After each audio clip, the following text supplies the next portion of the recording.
أعوذ بالله من الشيطان الرجيم. بسم الله الرحمن الرحيم. وإن من أهل الكتاب لمن يؤمن بالله وما أنزل إليكم وما أنزل إليهم خاشعين لله لا يشترون بآيات الله ثمنا قليلا أولئك لهم أجرهم عند ربهم إن الله سريع الحساب. سورہ آل عمران کی آیات ہیں. اہل کتاب کا ان آیات کے اندر ذکر ہے.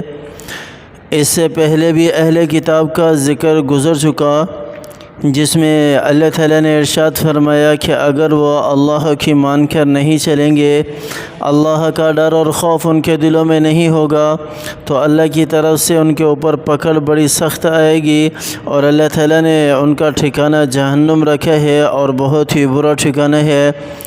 جو پہلے اہل کتاب گزر چکے ہیں ان کے بارے میں آیات تھی، اور ابھی جو اہل کتاب کے بارے میں آیات ہیں، یہ وہ اہل کتاب ہیں جو اللہ پر ایمان لانے والے ہیں، جو اللہ کے رسول پر ایمان لانے والے ہیں، یعنی آقائے دو جہاں حضرت محمد مصطفیٰ صلی اللہ علیہ وسلم کی شریعت کو ماننے والے ہیں.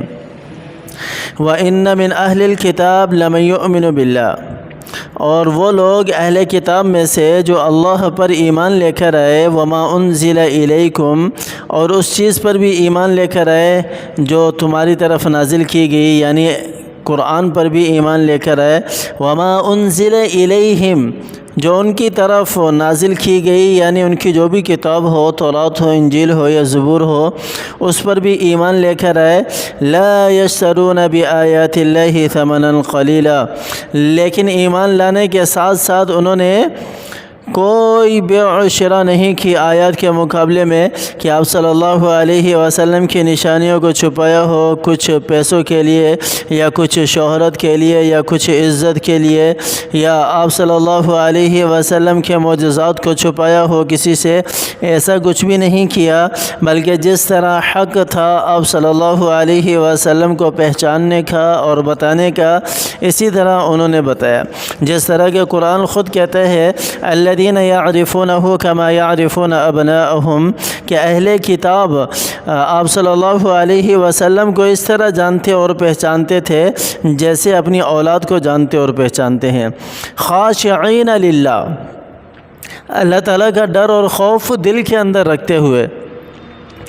دیکھیے کہیں پر بھی ہے جتنے بھی نیک اعمال جو بڑے بڑے اللہ تعالیٰ نے ذکر کیے ہیں عبادت کے لحاظ سے، اس کا بدلہ بھی اللہ تعالیٰ نے آخر میں تقوی بیان کیا ہے، اللہ تعالیٰ کا ڈر اور خوف بیان کیا ہے. جیسے رمضان کے روزوں والی آیت کو لے لو، کس طرح ہے کتب علیکم الصیام کما کتب علی الذین من قبلکم لعلکم تتقون، کہ تمہارے اوپر رمضان کے روزے فرض کیے گئے جیسا کہ پہلی امتوں پر بھی فرض کیے گئے تھے. فرض کرنے کی وجہ کیا ہے؟ لعلکم تتقون، تاکہ تمہارے دلوں کے اندر اللہ کا ڈر اور خوف پیدا ہو جائے، جو جنتیوں کی خاص صفت ہے، جو جنتیوں کی خاص صفت ہے. فإن الجنت ہی المأویٰ، جو اللہ تعالیٰ نے ارشاد فرمایا نا کہ آیت کے اندر کہ جنت میں نے بنائی ہی ایسے لوگوں کے لیے ہے. یہ نماز کے بعد ہے. حج کو اٹھا کر دیکھ لو، لن ينال الله لحومها ولا دماؤها ولكن يناله التقوى منكم. حج کرنے والے تو چند لوگ ہیں یا لاکھوں میں پورے ورلڈ کے حساب سے، لیکن قربانی کا عمل تو دنیا کے ہر کونے میں ہوتا ہے، اور اس کا تعلق بھی حج سے بھی ہے. تو اس لحاظ سے اگر دیکھا جائے لن ينال الله لحومها ولا دماؤها ولكن يناله التقوى منكم، یہاں پر بھی اللہ تعالیٰ نے کیا ارشاد فرمایا کہ مجھے تمہارا خون بہانا نہیں پہنچتا، مجھے اس کی ضرورت کوئی نہیں ہے، تمہارے گوشت کی ضرورت کوئی نہیں ہے جو تم جانور ذبح کرتے ہو حج کے موقع پر، بلکہ کیا چاہیے؟ وَلَكِنْ يَنَالُهُ التَّقْوَى مِنْكُمْ، اللہ تعالیٰ تم سے تقوی چاہتے ہیں. اللہ تعالیٰ کی ذات کو صرف تمہارا تقوی پہنچتا ہے، وہ تقوی چاہتے ہیں کہ میرے بندے کے دل کے اندر میرا ڈر کتنا ہے، اللہ کا ڈر کتنا ہے، اللہ کا ڈر کتنا ہے. قرآن کی پہلی آیت کو اگر اٹھا کر دیکھیں، الف لام میم ذالک الکتاب لا ریب فیہ ھدی للمتقین، اللہ تعالیٰ نے اس پوری کتاب کو ذریعہ ہدایت کس کے لیے بنایا؟ جن کے دلوں کے اندر کیا ہے؟ اللہ کا ڈر اور خوف ہے، چاہے وہ اہل کتاب ہیں چاہے وہ مسلمان ہیں. جو بھی اللہ کا ڈر اور خوف دل کے اندر رکھے گا، اہل کتاب سے مراد یہ کہ اللہ تعالیٰ ان کو اسلام کی نعمت سے نواز دیں گے، اسلام کی دولت سے نواز دیں گے اگر ان کے دلوں میں اللہ کا ڈر اور خوف ہے۔ جس طرح کہ اس آیت کے اندر بھی اہل کتاب کا ذکر ہے، وَإِنَّ مِنْ أَهْلِ الْكِتَابِ لَمَن يُؤْمِنُ بِاللَّهِ وَمَا أُنزِلَ إِلَيْكُمْ وَمَا أُنزِلَ إِلَيْهِمْ خَاشِعِينَ لِلَّهِ، یہاں پر بھی اللہ تعالیٰ نے خاشعین کا لفظ ذکر کیا ہے، ڈر اور خوف کا لفظ ذکر کیا ہے۔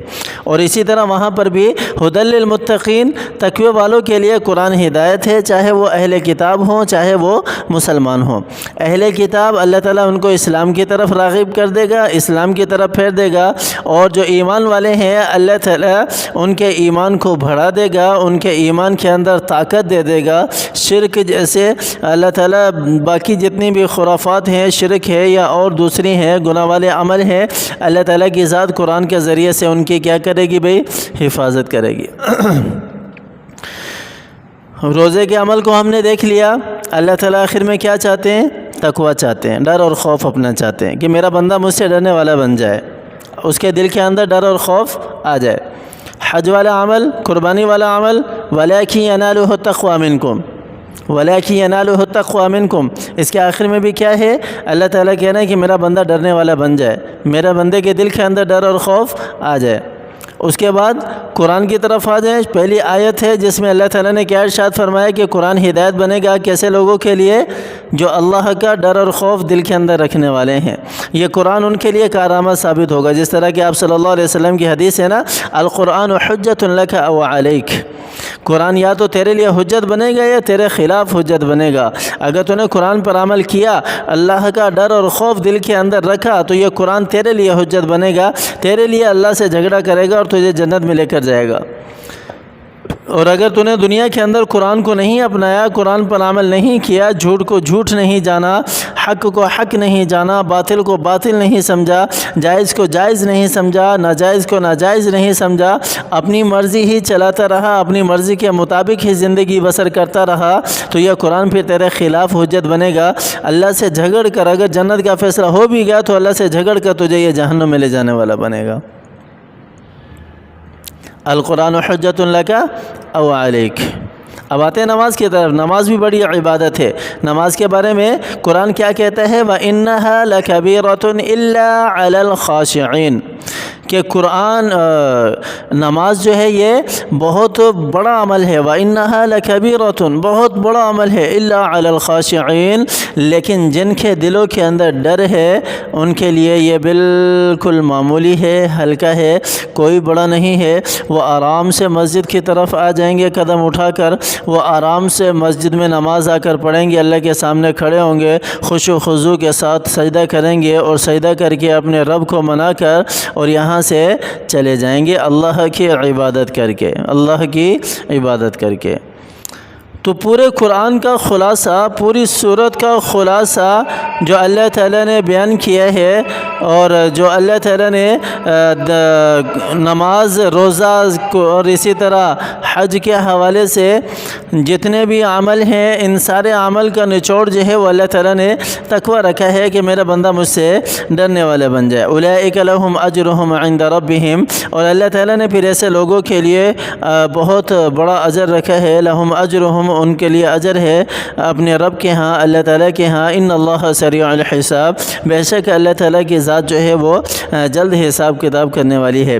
یا ایھا الذین آمنوا اصبروا وصابروا ورابطوا واتقوا اللہ لعلکم تفلحون، اے ایمان والو صبر کرو اور صبر کرنے والوں کا ساتھ دو، اور اسی طرح آپس میں روابط رکھو، اسی طرح آپس میں روابط رکھو، خود بھی صبر کرو، اور اگر کوئی مقابلہ وغیرہ ہو جائے تو مقابلے میں بھی صبر کرو، اور مقابلے کے لیے مستعد بھی رہو، رابطوں مستعد بھی رہو، اور اللہ تعالیٰ کی ذات سے ڈرتے رہو۔ واتقوا اللہ لعلکم ترحمون، شاید کہ اللہ تفلحون، شاید کہ اللہ تعالیٰ تمہیں کامیاب کر دے۔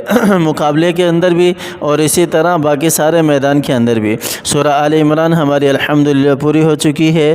اللہ تعالی ہمیں قرآن کو سمجھنے کی توفیق عطا فرمائے، اللہ تعالی قرآن پر عمل کرنے کی توفیق عطا فرمائے، اللہ تعالی اس قرآن کو سینے سے لگانے کی توفیق عطا فرمائے۔